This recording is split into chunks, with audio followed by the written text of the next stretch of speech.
అసలు వాళ్ళకి ఎలాంటి భర్త కావాలో మాకు తెలుసు, నీకేం తెలుసు? పెద్దలం, మేము ఆలోచించాలి, చూడాలి, అప్పుడు పెళ్లి చేయాలి. నువ్వు ఇలా వాడే నీ మొగుడని చెప్తే అసలు ఎలా చెప్తావా నువ్వు? ఏ ఆడపిల్లకి ఎలాంటి భర్త వస్తాడో నీకు తెలిస్తే చెట్టు కింద కూర్చోవడం ఎందుకు?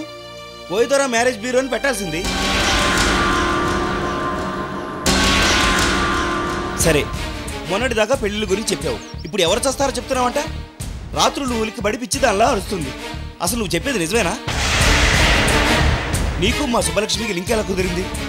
మా సుబ్బలక్ష్మికి ఎందుకు చెప్తున్నావు? అంత విధిరాత మన చేతిలో ఏముంది? రాసేవాడు, రాయించేవాడు, బొమ్మలాటలాడించేవాడు, అనంత కోటిని చూసుకునే ఆ బ్రహ్మాండ నాయకుడికే తెలియాలి. వేదాంతం వద్దు, నేను అడిగిన దానికి సమాధానం చెప్పండి. చూడండి, సుబ్బలక్ష్మి మొదటిసారి నా దగ్గరికి జాతకం చెప్పించుకోవడానికి వచ్చింది. అలాగే వాళ్ళ ఫ్రెండ్స్ అమృత, రేణుకల విషయంలో కూడా జాతకాలు చెప్పించుకోవడానికి వచ్చారు. మామూలుగా ఎవరైనా జాతకం చెప్పించుకొని వెళ్ళిపోగానే ఆ వ్యక్తిని మేము మర్చిపోతాం, అది మా వృత్తి నియమం. కానీ సుబ్బలక్ష్మి వాళ్ళ ఫ్రెండ్స్ విషయంలో మాత్రం అలా జరగలేదు. అలా వీళ్ళ ముగ్గురు జాతకాలు నాకు తెలుసు. సుబ్బలక్ష్మి అడిగితే వాళ్ళ జాతకాలు చెబుతున్నానే గాని ఊళ్ళో వాళ్ళ జాతకాలు నేనెందుకు చెప్తానండి? కానీ నిజం చెప్పనా, సుబ్బలక్ష్మిని చూస్తే చనిపోయిన నా చెల్లులు గుర్తుకొస్తుంది. అచ్చం ఆ మోహం, ఆ మాటలు, ఆ అమాయకత్వం. అందుకేనేమో ఆ అమ్మాయిని చూస్తే నిజం చెప్పాలనిపిస్తుంది. ఒకరోజు ఒక అబ్బాయి వెంటబడుతుంటే పరిగెత్తుకుంటూ నా దగ్గరకు వచ్చింది. ఆ అబ్బాయిని చూశాను. నా శక్తినంతా ఉపయోగించి చూస్తే ఆ అబ్బాయే సుబ్బలక్ష్మికి భర్త అని అనిపించింది. అంతేకాని సుబ్బలక్ష్మి ఇచ్చే 10 రూపాయలకు ఆశించి, లేదంటే అబ్బాయి డబ్బులు ఇస్తాడనో నేను అలా చెప్పలేదు.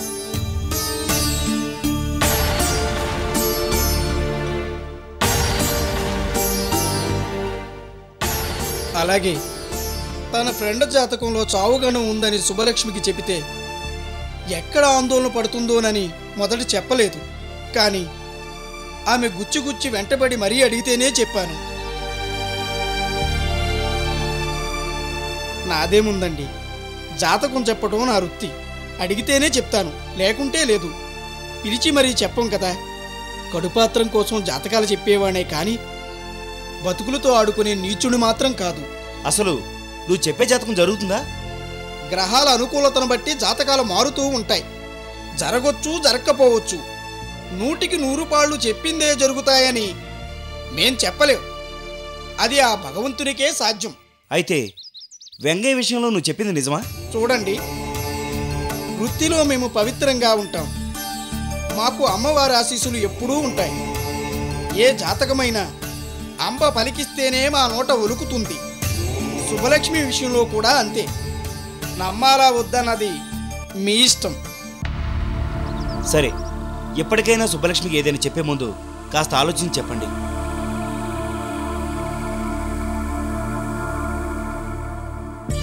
సుబ్బలక్ష్మి కూన, మీ ముగ్గురు ఫ్రెండ్స్కి నేను చెప్పిన జాతకాలు మీ జీవితాల్లో ఇంత మార్పు తీసుకొస్తుందని తెలుసుంటే ఆ రోజు అసలు జాతకం చెప్పేవానే కాదు. ఇప్పుడు చెప్పకూడదనుకున్నా నువ్వు విడిచిపెట్టవు, నేను చెప్పకుండా ఉండలేను. దీనికి ఒకటే పరిష్కారం. మీ ముగ్గురి జీవితాలు ఒక కొలిక్కి రావాలి. అంతవరకు మీ పెద్దల దగ్గర నుంచి నాకు తిట్లు తప్పేటట్లు లేవు. కుర్రో కుర్రో.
ఏంటి వీడు ఈరోజు చాలా విచిత్రంగా ప్రవర్తిస్తున్నాడు.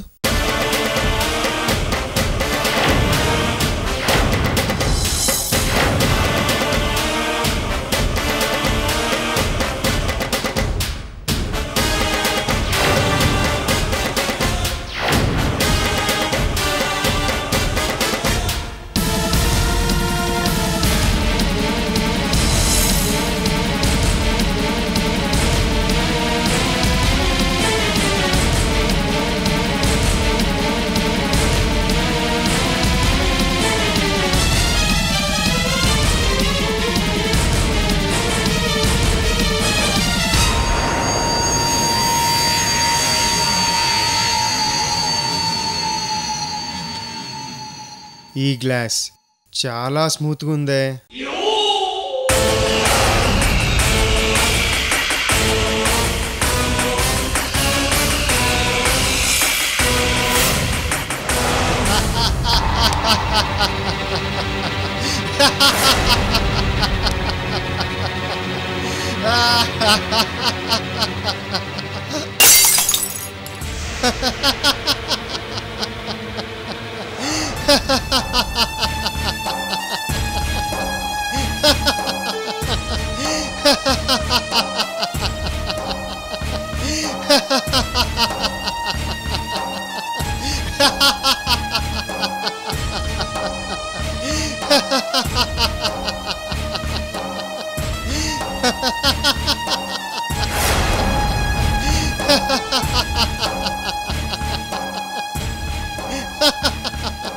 అరే వికాస్,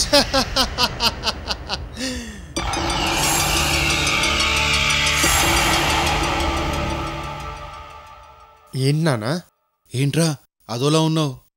ఏం లేదు, మామూలే. అవును, అమ్మ ఎక్కడా?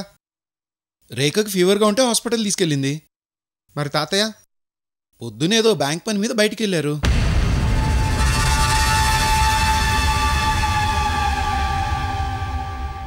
ఏరా ఎందుకు? ఏం లేదు నానా. ఒరే వికాస్, అబద్ధం చెప్పకు. నువ్వేదో టెన్షన్ పడుతూ అటు ఇటు తిరుగుతున్నావు. నానా, ఇప్పుడు పుచ్చికాయని మన ఇంటి పైనుంచి కిందికి వదిలేస్తే ఏమవుతుంది? పగిలిపోతుంది. గ్యారంటీయా? గ్యారంటీ ఏంట్రా, ముక్కలు ముక్కలు అవుతుంది. అమృతను కూడా అలానే మేడ మీద నీ తోసి చంపేస్తాను.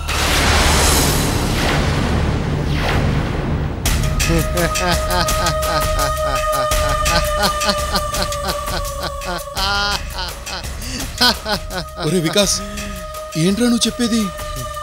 అవును నాన్న, ఈరోజు నా స్కెచ్ క్లైమాక్స్కి వచ్చింది. అమృత జీవితానికి వెడ్డింగ్, సారీ డెత్ కార్డ్ వేసేస్తాను నాన్న. ఆ తర్వాత రేణుకతో వెడ్డింగ్, 100 కోట్లు. లైఫ్ విల్ బి బ్యూటిఫుల్ నాన్న. వికాస్ అది కాదురా. నానా, మీరు ఇంకేం మాట్లాడకండి. ఇంట్లో తాతయ్య కూడా లేడు. రైట్ టైం, అమృతకి డెత్ టైం. అది కాదురా. ఏంటి, ముహూర్తాలు చూసి చంపుతామంటారా? ముహూర్తం కూడా చూశాను నాన్న.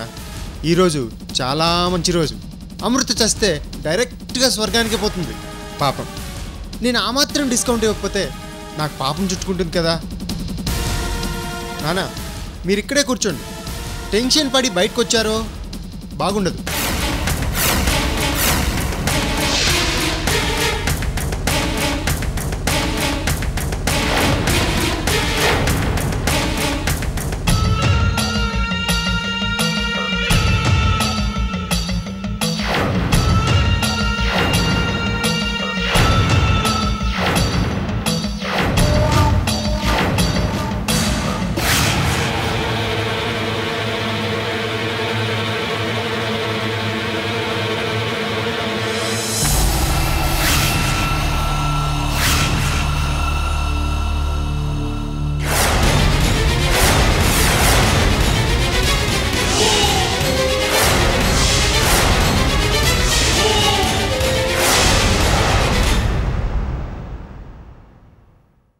ఇదే కరెక్ట్ స్పాట్.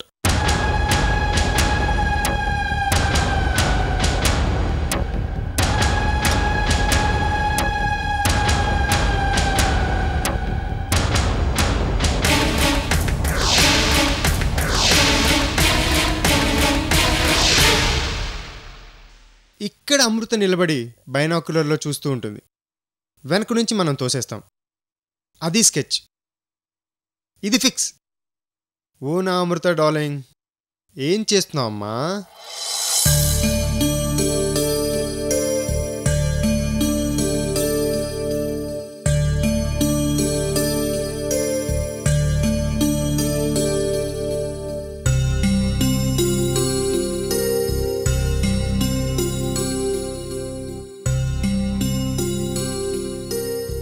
ఇందులో మ్యారీడ్ అని రాయాలా, అన్మ్యారీడ్ అని రాయాలా?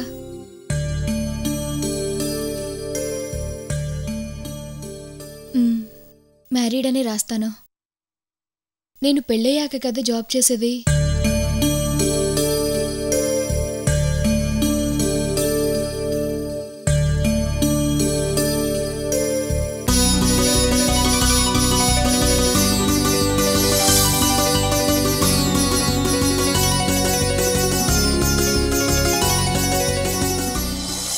Come close. I love you.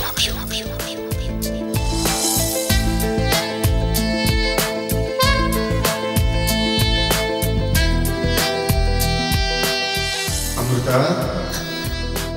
రా వికాస్.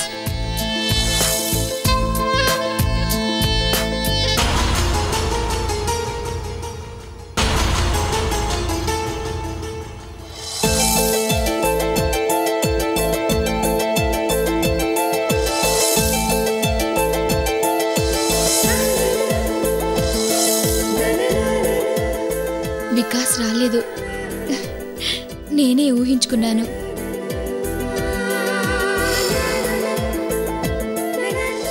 హాయ్ అమృత.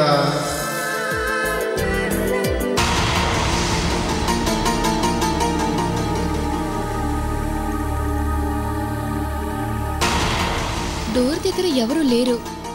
మరి వికాస్ పిలిచినట్టు అనిపించిందేంటి?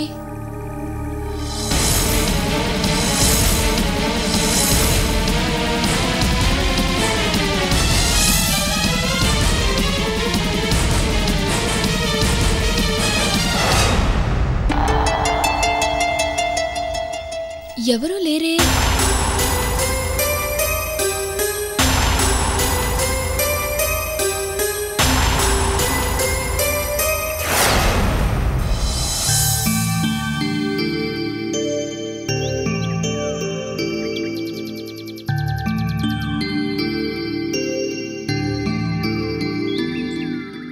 నేనిచ్చిన స్ట్రోక్ అర్థం కాక ఆలోచిస్తూ ఉంది.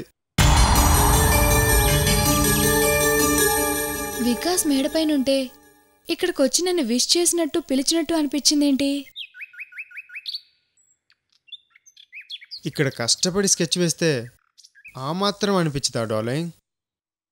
ఇప్పుడు నెక్స్ట్ స్కెచ్ హాయ్ చెప్తుంది. వికాస్ హాయ్. హాయ్ అమృత, ఏం చేస్తున్నావు? కొంచెం వర్క్లో ఉన్నాను. ఏంటా వర్క్? తర్వాత చెప్తా. ఓకే, అలాగే.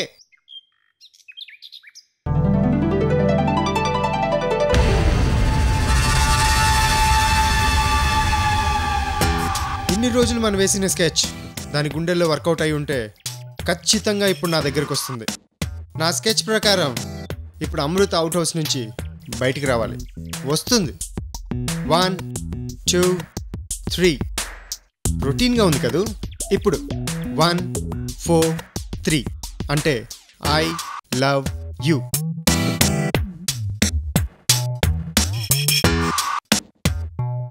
వన్ 4 3. మన ప్లాన్ వర్కౌట్ అయింది. మారలేదు లోకం, ఎస్, మాయదారిది ఆడపిల్ల శోకం చూడలేనిది. పచ్చనోట్ల కన్నా మిన్న జీవితం ఇది. వెచ్చనైన స్నేహం కోసం వెతుకుతున్నది. ఒప్పుకోకు నీవు ఓటమన్నది. ఓడినాక మళ్ళీ గెలుపు ఉన్నది. ఆడదే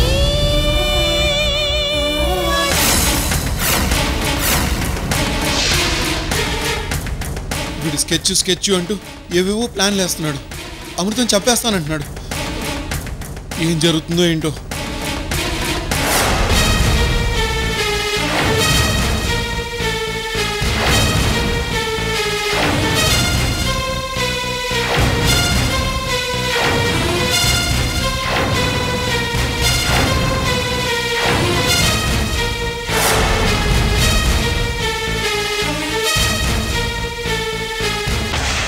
వికాస్, హాయ్ అమృత.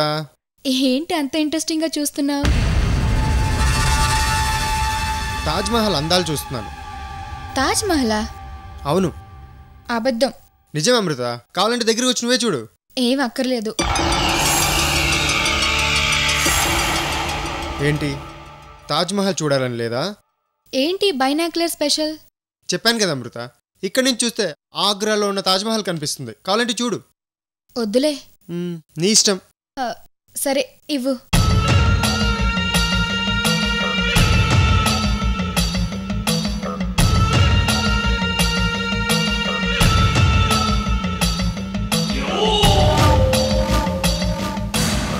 ఏంటి క్లారిటీగా కనిపించడం లేదు?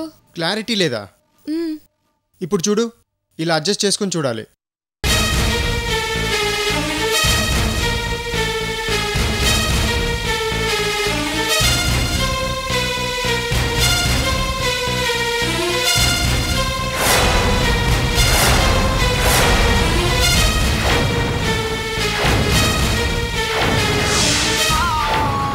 వికాస్, తాజ్ మహల్ ఎక్కడ కనిపించడం లేదు. ఏంటి కనిపించట్లేదా? కొంచెం ముందుకు పద.